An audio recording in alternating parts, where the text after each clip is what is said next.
Hello मेरे प्यारे विद्यार्थियों, आपका मेरे चैनल में स्वागत है। और जैसा कि मैंने आपको बताया था कि आज जो है हम लोग एनसीईआरटी क्लास 9 की मैथ पढ़ेंगे।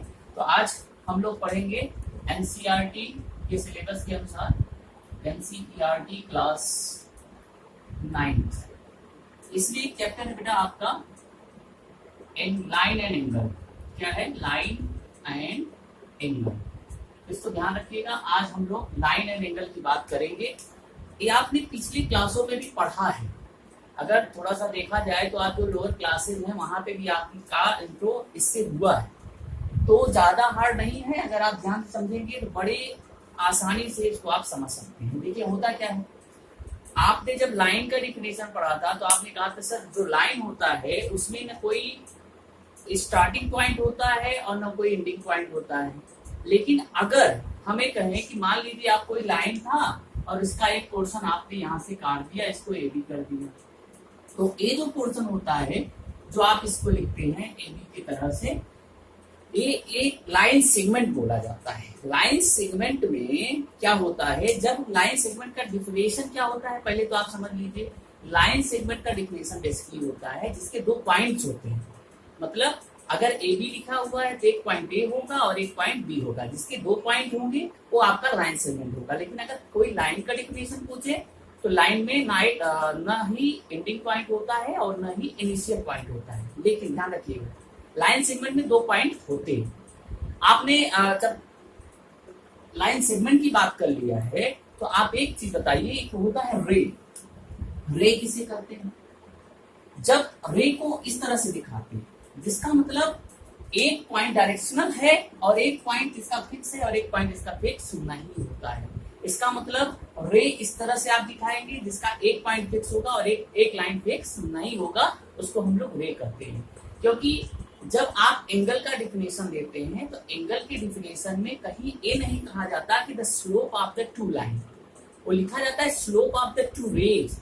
क्योंकि जब आप कोई एंगल बनाते हो इस तरह से, तो इसको ध्यान रखिएगा, यहाँ पे इस तरह से आप करेंगे तब जाके वो क्या होता है, वो जो रे होती हैं, वो रे जो होती हैं वो एंगल का क्या करती हैं, निर्माण करती हैं। ठीक है, तो जो एंगल बनता है it is a slope of the to रे के बीच का जो होता है उसको हम लोग करते हैं। तो इसको ध्यान रखिएगा। तो आप समझ गए होंगे लाइन, लाइन सेगमेंट, रे, एंगल। तो ठीक है, अब देखिए जब आपने इसकी बात कर लिया है तो लाइन में जो आपको बेसिकली बताना है, आपने कभी देखा होगा कि लाइन की अगर हम बात करें तो अगर लाइन में दो पॉइंट है, भाई आपने कहा था कि लाइन में दो पॉइंट है, लेकिन अगर एक लाइन में तीन या तीन से ज्यादा पॉइंट हो जाए, अगर मान लीजिए एक कोई लाइन है, ए हो गया, यहाँ पे मैंने बी लिख दिया और यहाँ पे सी लिख दिया, तो एक लाइन में कितने पॉइंट है? तीन है या तीन से ज्यादा भी हो सकते हैं,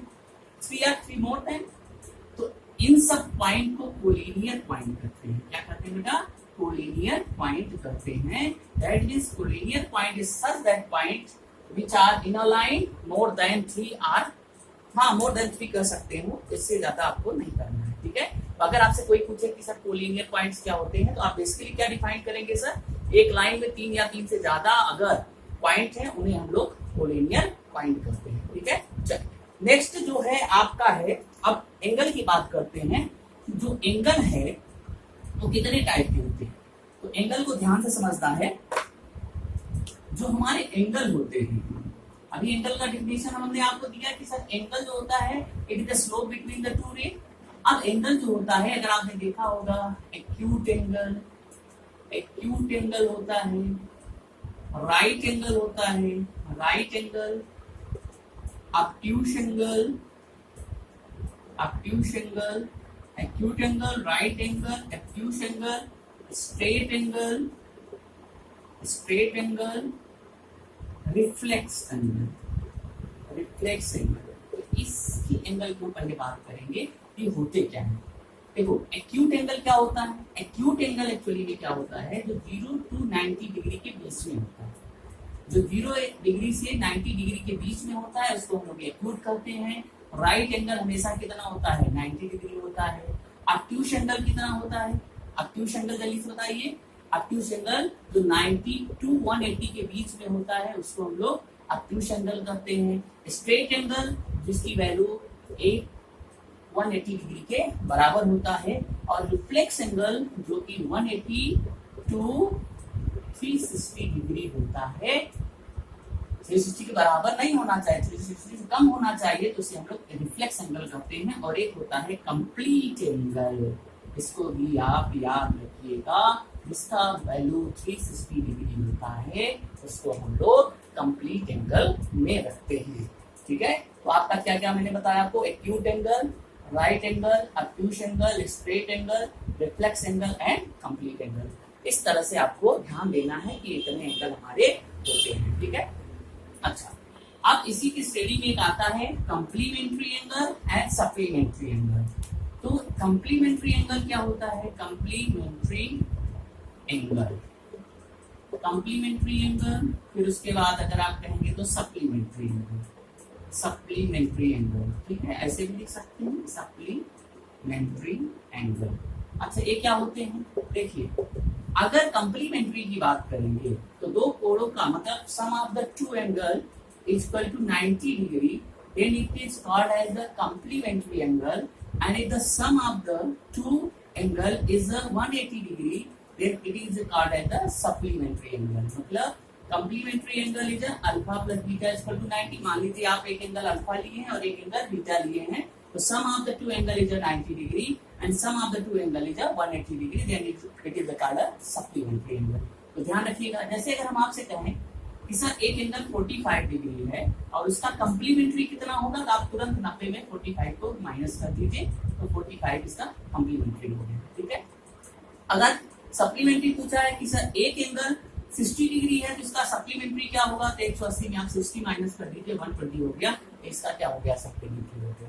तो इस तरह से आप इसको कंप्लीमेंट्री और सप्लीमेंट्री की बात आप कर सकते हैं। ठीक है, एक्सरसाइज आप करिएगा तो आप पूरे क्वेश्चन जो क्वेश्चन इसके थ्रू आते हैं वो आप बड़े आसानी से कंप्लीमेंट्री और सप्लीमेंट्री कर सकते हैं, इसको ध्यान रखिएगा। अब देखिए जो नेक्स्ट पॉइंट होता है, अगर मान लीजिए अगर लाइन एंगल की बात कर रहे हैं, इस तरह से अगर आपके पास कोई वैल्यू दिया हुआ, मतलब टू लाइन को, टू स्ट्रेट लाइन को, भाई देखो जो लाइन होती थी, एक जो है इंटरसेक्ट लाइन होती है और एक नॉन इंटरसेक्ट लाइन होती है।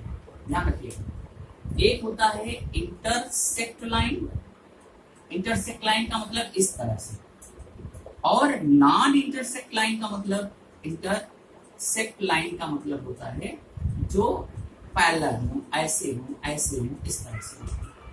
इसका मतलब इंटरसेक्ट लाइन होगी, नॉन इंटरसेक्ट लाइन होगी और ट्रांसवर्स लाइन होगी, ट्रांसवर्स लाइन। अब एक ट्रांसवर्स लाइन क्या होती है, जब टू पैरेलल लाइन को कोई एक लाइन कट करती है, जो इन दोनों को कट करती है, इसी को हम लोग बोलते हैं ट्रांसवर्स लाइन। ठीक है, इसको ध्यान रखिएगा कि सर ट्रांसवर्स लाइन क्या होती है, जब दो पैरेलल लाइन को एक तिरछी लाइन कट करती है तो उसको हम लोग ट्रांसवर्स लाइन बोलते हैं। अच्छा, जब आपने कभी बनाया होगा, एंगल बनाया होगा, अभी हम इसके बात करते हैं, एंगल बनाया होगा, तो एक इस तरह से एंगल बनाया होगा, इस तरह से, एक आपने इस तरह से बनाया होगा। बेटा इसको जो एंगल बनता है इसको कहते हैं एडजेसेंट एंगल, एडजेसेंट एंगल। इसका मतलब अगर अल्फा बीटा है तो एडजेसेंट एंगल होगा, अगर एक ही इसके है तो इसको लीनियर पेयर एंगल बोलते हैं, लीनियर पेयर एंगल बोलते हैं। देखिए अल्फा और बीटा, तो अगर आपसे कोई कह दे सर लीनियर पेयर एंगल क्या होते हैं, एडजेसेंट एंगल क्या होते हैं, तो आप इस तरह से इसको डिफाइन कर सकते हैं। ठीक है, इसका मान 180 डिग्री होता है, लेकिन इसकी वैल्यू अभी डिफाइन नहीं होता है। लीनियर पेयर में अल्फा प्लस बीटा का मान 180 डिग्री के बराबर होना चाहिए, तो इस तरह से आप इसको भी डिफाइन करेंगे। ठीक है, अच्छा, जब कोई दो पैरेलल लाइन होती है और इसको कोई ट्रांसवर्स लाइन कट करती है, इसको एल मान लीजिए, इसको एम मान लीजिए, इसको एम मान लीजिए, तो इनके बीच में बहुत सारे एंगल बनते हैं। एंगल का मतलब ये होता है, इसको अगर 1 ले लें, इसको 2 ले लें, इसको 3 ले लें, इसको 4 ले लें, इसको 5 ले लें, इसको 6, इसको 7, इसको 8 ले लेते हैं। तो देखो एंगलों को नाम दिया जाता है। क्या नाम दिया जाता है? पहला हम करेस्पॉन्डिंग एंगल लिखते हैं, करेस्पॉन्डिंग एंगल। अभी करेस्पॉन्डिंग एंगल क्या होते हैं? तो दो का करेस्पॉन्डिंग 6 है और 3 का कितना है? 7। आप लिखेंगे 2 बराबर होता है 6, 3 बराबर होता है 7 के, 1 बराबर होता है 5 के और 4 बराबर होता है इक्वल होता है 8 के। इसको हम लोग क्या बोलते हैं? Corresponding angle. फिर उसके बाद अल्टरनेट आता है, अल्टरनेट एंगल। अब अल्टरनेट एंगल दो तरह से होते हैं, एक इंटीरियर और एक होता है एक्सटीरियर। तो इंटीरियर में ध्यान से आप देखिए, तो 3 का 5 और 4 का 6। क्या लिखेंगे? 3 का 5 और 4 का 6। अच्छा, क्या ए इंटीरियर नहीं है? देखो 2 5 के बराबर, 5 7 के बराबर। देखो इस तरह से देखना कि सर अगर 2 4 है तो ए और ए बराबर होंगे, और 4 किसके बराबर होगा? 6 के, और 6 किसके बराबर होगा? 8 के। इसका मतलब जब आप एक्सटीरियर एंगल लिखेंगे तो आप क्या लिखेंगे बेटा? आप लिखेंगे 2 8 के बराबर होगा और 1 किसके बराबर होगा? 7 के बराबर। इस चीज को आपको ध्यान रखना है, ठीक है। अच्छा, अगर कभी कभी पूछता है कि जो ए एंगल होते हैं, एंगल 3 प्लस एंगल 6 का मान कितना होता है? ए बराबर 180 होता है। एंगल 4 प्लस एंगल 5 का जो मान होता है वो 180 डिग्री के बराबर होता है। एक साइड के एंगलों का जो योग होता है, सम होता है, sum of the one side of the angle is 180 degree. तो इस तरह से आप इसकी वैल्यू को आप कर सकते हैं, ठीक है। इसको ध्यान रखिए। चलिए, जब हम लोग इसको पढ़ लिए तो एक आप में थ्योरम आती है, आप में एक अच्छा सा थ्योरम आता है कि सर एक थ्योरम बताइए कि अगर दो लाइन इंटरसेक्ट कर रही हैं, इसका मतलब इसको ए मान लेते हैं, इसको बी मान लेते हैं, इसको सी मान लेते हैं, इसको डी, इसका ओ। तो आपसे पूछेगा कि सर मान लीजिए कि ये इसका शीर्षाभिमुख कोण है, that is the vertically opposite angle है।